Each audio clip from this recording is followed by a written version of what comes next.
सभी पूर्ण आत्माओं को मेरा नमस्कार।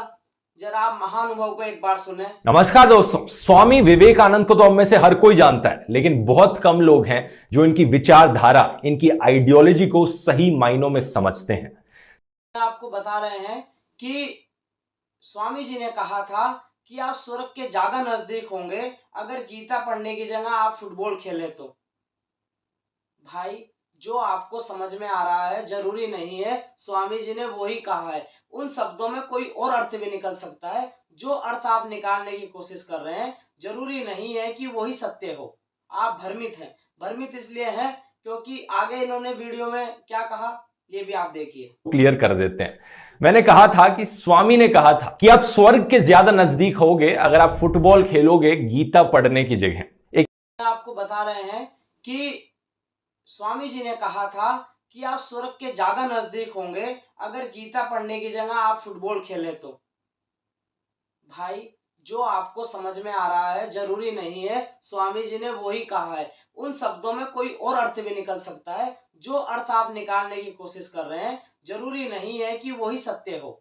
आप भ्रमित हैं। भ्रमित इसलिए हैं क्योंकि आगे इन्होंने वीडियो में क्या कहा ये भी आप देखिए।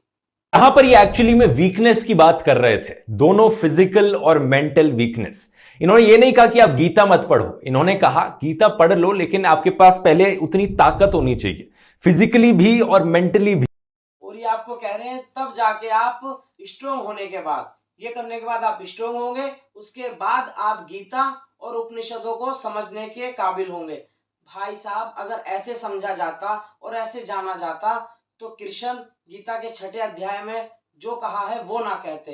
आप जाके जरा उसे गीता को दोबारा पढ़े, उपनिषदों को पढ़े, शायद आपकी समझ में आएगा। कहीं आपको ज्ञान वैसे नहीं मिलेगा लेकिन आपको एक मार्ग दे दिया जाएगा। उस मार्ग में बैठने के बाद आप ज्ञान उपलब्ध कर सकते हैं जो आप समझने की कोशिश और जो आपको लग रहा है कि आप ही जान पाए और जो आप बताना चाह रहे हैं आप भी भ्रमित है। जैसे 99% व्यक्ति पृथ्वी पर भ्रमित है वैसे ही आप भ्रमित है। भ्रमित यानी माया, जिसको आप अपने आंखों से, शब्दों से, कानों से सुनकर जानना चाहते हैं वो सत्य नहीं हो सकता। सत्य बहुत दूर है आपके अंदर। विवेकानंद अगर होते तो शायद बात कुछ और होती। जो आप बता रहे हैं शायद वो उस पर बता पाते। क्वालिटी का रंग चढ़ाकर दिखा रहे हो। कोई बाबा कहता है कि ब्लैक कपड़े नहीं पहनने चाहिए, नेगेटिव एनर्जी अट्रैक्ट होती है।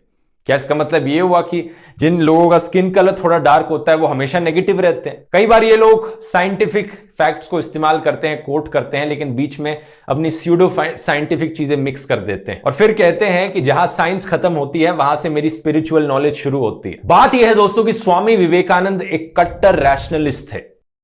आगे ये आपको बता रहे हैं कि जहां से साइंस खत्म होती है वहां से आध्यात्मिकता शुरू होती है, ऐसा इनका मानना है कि नहीं। आप जाके एक बार पहले प्रैक्टिकल करें, उसके बाद ही आप जान पाएंगे। रही अगर आप बाबाओं की बात कर रहे हैं, सबकी तुलना अगर आप सबको एक जैसा मानेंगे तो ये आपकी अपनी भ्रमित है आप माया से। क्योंकि प्रत्येक पृथ्वी पे 5 उंगली बराबर नहीं होती, प्रत्येक व्यक्ति एक जैसा नहीं होता। जितना जिस बाबा को ज्ञान है वो आपको उतना ही ज्ञान दे रहा है। अगर वो कपड़ों पे आपको कह रहा है तो वो भी भ्रमित है। सब भ्रमित है अगर वो चीज वो कह रहे हैं। और रही आप अगर सबको एक जैसा बोलते हैं तो फिर आप जाके गीता पढ़े और कृष्ण ने जो 6 अध्याय में आध्यात्मिकता के बारे में बताया है पहले उसको जाके करें। वो खाली किसी और ने नहीं, कृष्ण जी ने भी बताया है और जितने महापुरुष पृथ्वी पर आए हैं सब ने बताया है। लेकिन आपको तो, आप लोगों को जो जिस राह पे आप ले जा रहे हैं, जो आपका कहना है लोग समझे उस बात को, ये आपको गलत राह पे ले जा रहे हैं। गलत राह मतलब ये आपको दूसरे रास्ते पे ले जा रहे हैं। इन्हें ना तो आध्यात्मिकता से मतलब है ना इन्हें किसी चीज से मतलब है। ये अपनी थ्योरी निकाल के जो इनको डाटा दिया जाता है उस डाटा के आधार पे आपको बता देते हैं जो इनको समझ में आ रहा है। रही वैज्ञानिक, ये हम नहीं कह रहे, ये जितने भी महापुरुष कह रहे हैं वो सब यही कह रहे हैं कि कोई माया नहीं जान सकती। इन आंखों से, इन यंत्रों से आप भ्रमित ही रहेंगे। आप हवा को नहीं देख सकते। वैज्ञानिक हवा बता सकते हैं लेकिन देख नहीं सकते। इसी तरह आप अपनी ऊर्जा को, जो नाकों से, आपके नाक से जो सांस चल रही है, आप उसे नहीं देख सकते। आप भ्रमित ही रहोगे। जब तक स्वयं को जानने के लिए नहीं बैठेंगे तब तक आप अपनी आत्मा यानी अपने अंदर ऊर्जा को नहीं जान पाएंगे। और ऐसे ही जिसके बारे में जो भी आपको समझ में आएगा अपने विचार आप रख देंगे पढ़ लिख कर, और जरूरी नहीं है महापुरुषों को पढ़ के आप समझ पाए और जान पाए। ये बुद्धि यानी माया, ये हम नहीं, जो भी जाना उसने कहा, चाहे कृष्ण है, चाहे बुद्ध है, चाहे कोई भी है। यही हम कह रहे हैं, प्रैक्टिकल करें तो जान पाएंगे, अन्यथा गुरु और आप जैसों की पृथ्वी पर कमी नहीं है, भ्रमित रहोगे माया में। एक कट्टर रैशनलिस्ट थे, तर्कवादी थे। वो सुपरस्टिशन और मिस्ट्री मॉन्गरिंग जैसी चीजों को ना सिर्फ कमजोरी मानते थे बल्कि इन्हें डिग्रेडेशन और डेथ से भी कंपेयर करते थे। रहस्यवाद से बचिए, कोई रहस्य नहीं है रिलीजन में। वेदों में, वेदांत में, संहिता में, पुराण में कौन सा रहस्य है? प्रकृति के बारे में हमारा ज्ञान सीमित है और इसलिए कुछ बातें सुपर नेचुरल लगती हैं, लेकिन इनमें से कोई भी चीज रहस्य नहीं है। इस मिट्टी पर कभी यह नहीं सिखाया गया कि धर्म के सत्य कोई रहस्य है या वे हिमालय की चोटियों पर बैठी हुई किन्हीं सीक्रेट सोसाइटी की प्रॉपर्टी है। मैं हिमालय गया हूँ, आप नहीं गए, आपके घर से सैकड़ों मील दूर है। मैं एक सन्यासी हूँ और 14 साल तक पैदल घूमा हूँ। कहीं पर कोई ऐसी सीक्रेट सोसाइटी नहीं है। और आगे आपको ये बता रहे हैं कि विवेकानंद जी कह रहे हैं कि मैं हिमालय पे काफी घूमा हूँ 14 साल तक, और कहीं पर कोई सिगरेट सोसाइटी ऐसी नहीं है। अगर ये विवेकानंद जी हो और वो आपको बताएं आपने कहां से क्या उठाया है, ये आप या वो कह रहे हैं, वो किस लिए कह रहे हैं, इस पे भी प्रश्न चिन्ह है, क्योंकि उन्होंने किस लैंग्वेज में किस चीज को समझाने के लिए वो बात कही है उसको आप नहीं समझ सकते। सीक्रेट सोसाइटी मतलब आपके अंदर भी मौजूद है। वो जिस चीज को आप खोजने के लिए कहीं और जाते हैं वो आपके अंदर भी मौजूद है। वहां भी वही चीज प्राप्त होगी जहां आप साधना में समाधि तक बैठ जाएंगे, चाहे कहीं कोई भी स्थान हो आप उसको प्राप्त कर लेंगे। ये उनका कहने का मतलब है। कृपया करके प्रैक्टिकल करें। ज्योतिष और ये सब रहस्यवादी बातें एक कमजोर दिमाग की निशानी है। कमजोर लोग जब अपना सब कुछ खो देते हैं और खुद को कमजोर पाते हैं तब वे हर तरह के विचित्र तरीके इस्तेमाल करते हैं पैसा कमाने के लिए। ज्योतिषी के पास जाते हैं और इसी तरह की चीजें। वह कायर और मूर्ख है जो कहता है कि यही किस्मत है, लेकिन जो मजबूत व्यक्ति है वह खड़ा होता है कि मैं अपनी किस्मत खुद बनाऊंगा। और आगे ये बता रहे हैं कि विवेकानंद जी ने कहा कि जो ज्योतिषी के पास जाता है वह मूर्ख है, क्योंकि उन्हें कहा जाता है कि तुम्हारी यही किस्मत है, लेकिन जो ताकतवर आदमी है वो अपनी किस्मत खुद बनाता है। ये किन के लिए कहा? अगर आप इसे सही ज्ञान उपलब्ध मान रहे हैं तो ये ज्ञान नहीं, ये आपको भ्रमित कर देगा। भ्रमित इसलिए कर देगा क्योंकि उन्होंने किन के लिए कहा? जो जाते हैं। वो ठीक है, जोशी ये गणना है, ठीक है, लेकिन सही कायदे में आप अपनी मर्जी से सांस भी नहीं ले सकते। अभी आप 1 साल के छोटे बच्चे के समान है, क्योंकि आपको भी ये भी नहीं पता आपका जन्म कैसे हुआ और क्यों हुआ और कब आपकी मृत्यु होगी, कब ये नाक से सांस आपकी बंद होगी और आपके ये सबके साथ घटना होगी। किसी को नहीं पता लगता। पता सिर्फ उसे ही लग पाता है जो समाधि तक अपने तीसरे नेत्र तक एक्टिवेट कर पाएगा, जो ज्ञान को उपलब्ध कर पाएगा। ज्ञान भी एक ज्ञान नहीं है। सिर्फ अगर आप सोचें कि उदाहरण के तौर पे अगर वैज्ञानिक ने बाइक बनाई है, गाड़ी बनाई है या एरोप्लेन बनाया है या उन्होंने और यंत्र बनाए हैं, धीरे धीरे धीरे धीरे वैज्ञानिक अपने रास्ते पे हैं। आप भी कोई कार्य करते हैं तो धीरे धीरे सीखते हैं। तो ज्ञान की भी आप ये मत समझ लेना कि ज्ञान सिर्फ एक लिमिट तक का है। ज्ञान अनंत है। ज्ञान की कोई सीमा नहीं है। ज्ञान कभी खत्म नहीं हो सकता। ज्ञान यानी एक आत्मबोध होना ही ज्ञान नहीं है। काफी गुरु पृथ्वी पर ऐसे आए हैं जो सिर्फ आत्मबोध तक ही रह गए। उसके बाद वर्तमान, भविष्य, भूतकाल, त्रिकालदर्शी भी आदमी होता है।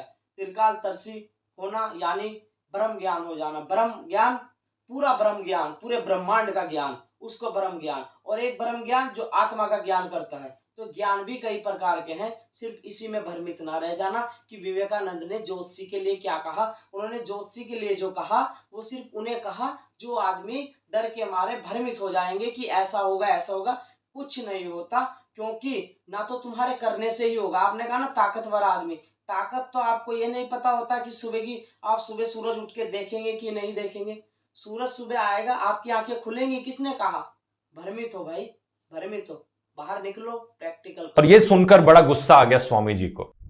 वे सब एसोसिएशंस जिन्हें इंसान के लिए हमदर्दी नहीं है और जो अपने भाइयों को भूख से तड़प कर मरते देखकर भी उनकी जान बचाने के लिए मुट्ठी भर चावल भी नहीं देते, जबकि पक्षियों और जानवरों के लिए खाने का ढेर लगा देते हैं, उनसे मुझे रत्ती भर भी हमदर्दी नहीं और मुझे नहीं लगता कि समाज का उनसे कुछ भला होता है। अगर आप कर्म की दलील देते हैं, कहते हैं कि इंसान अपने कर्मों की वजह से मर रहे हैं, तब तो यह निष्कर्ष निकलता है कि इस दुनिया में किसी भी चीज के लिए संघर्ष या कोशिश करना बेकार है। जानवरों की रक्षा के लिए आप जो काम कर रहे हैं, यह भी अपवाद नहीं। आपके काम के बारे में भी तो यह कहा जा सकता है कि गौ माता अपने कर्मों की वजह से कसाई के हाथों में पड़ती है और मारी जाती है। आगे ये आपको विवेकानंद का नाम लेके बता रहे हैं, या जो भी इन्होंने जहां से भी उठाया है, ये आपको बता रहे हैं कि उन्होंने कहा है कि इंसान सबसे पहले इंसानियत को देखे,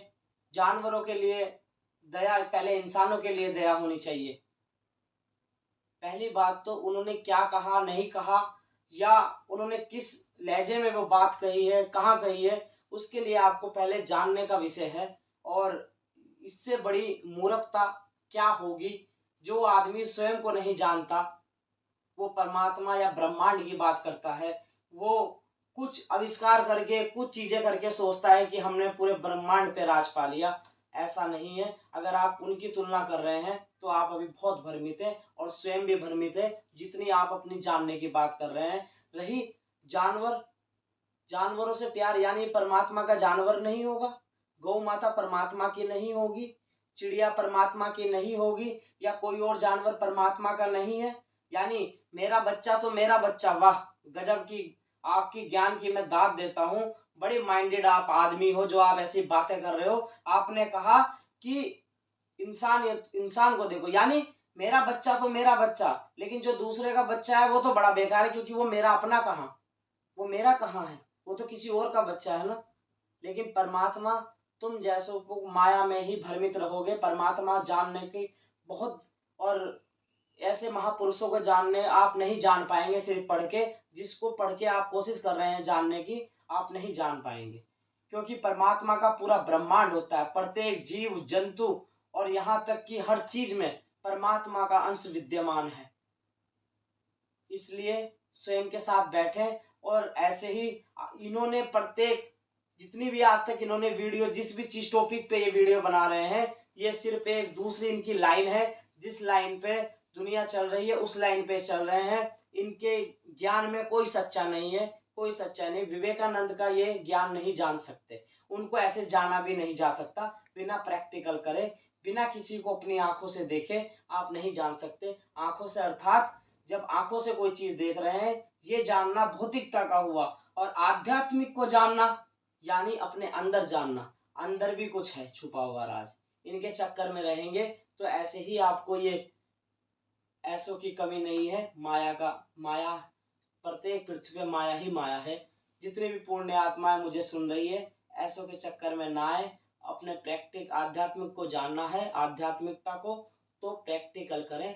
ध्यान की गहराई तक जाके समाधि की स्टेज पाने के बाद आप कुछ भी करें। जरूरी नहीं है कि सारी जिंदगी आपको ध्यान ही करना है। सिर्फ जानने के बाद आप ध्यान छोड़ सकते हैं। ध्यान भी एक ज्ञान आप प्राप्त कर ले कि आपका जन्म होता क्यों है। ये ऐसी बेकार की बातें जो आपको बताई जा रही हैं, जो आदमी चला गया उसके बारे में आप बता रहे हैं, अगर वो होते तो उसको वो सही तरीके से आपको बता पाते जिस चीज के लिए वो बताया गया है, और जैसे ये आपको बता रहे हैं। जितने भी पुण्य आत्माएं मुझे सुन रही हैं, सबको मेरा नमस्कार।